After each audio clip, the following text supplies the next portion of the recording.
C'est un fait indéniable. Lors d'un duel contre un oignon, le cuisinier finit toujours en larmes, quelle que soit sa sensibilité.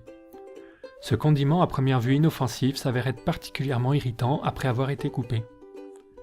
Mais comment fait ce petit aliment pour faire pleurer même les plus durs d'entre nous ?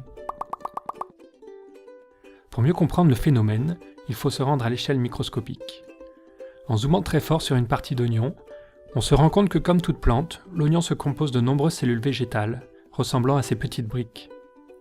À l'intérieur de chaque cellule se trouve une sorte de poche qui renferme une enzyme, appelée l'alinase. En temps normal, l'alinase enfermée dans sa poche se trouve bien isolée du reste de la cellule, et particulièrement de sa partenaire, une petite molécule avec laquelle elle se lie très facilement. Mais lorsque le cuisinier coupe l'oignon, les cellules et la poche se détruisent, provoquant la rencontre de ces deux éléments. Que se passe-t-il quand ils se rencontrent ? Eh bien l'alinase, comme toutes les enzymes, a la propriété de faciliter la transformation des molécules avec lesquelles elle se lie. Lorsque l'alinase et sa molécule partenaire se combinent, cette dernière subit donc une série de réactions, au bout desquelles est formé un gaz contenant du soufre. Ce gaz s'envole alors jusqu'à rencontrer l'œil, en permanence humide grâce au battement des paupières. Au contact de cette eau, le gaz se dissout et se transforme en acide sulfurique, un produit extrêmement irritant.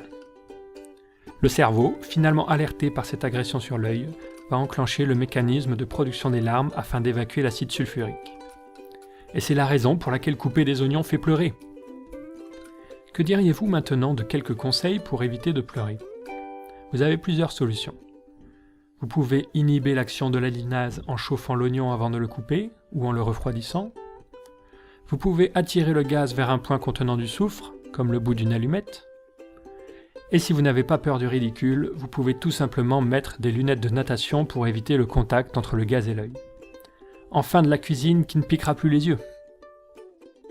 N'oubliez pas que vous pouvez poser vos questions sur Facebook, Twitter et vous abonner à notre chaîne YouTube. À bientôt!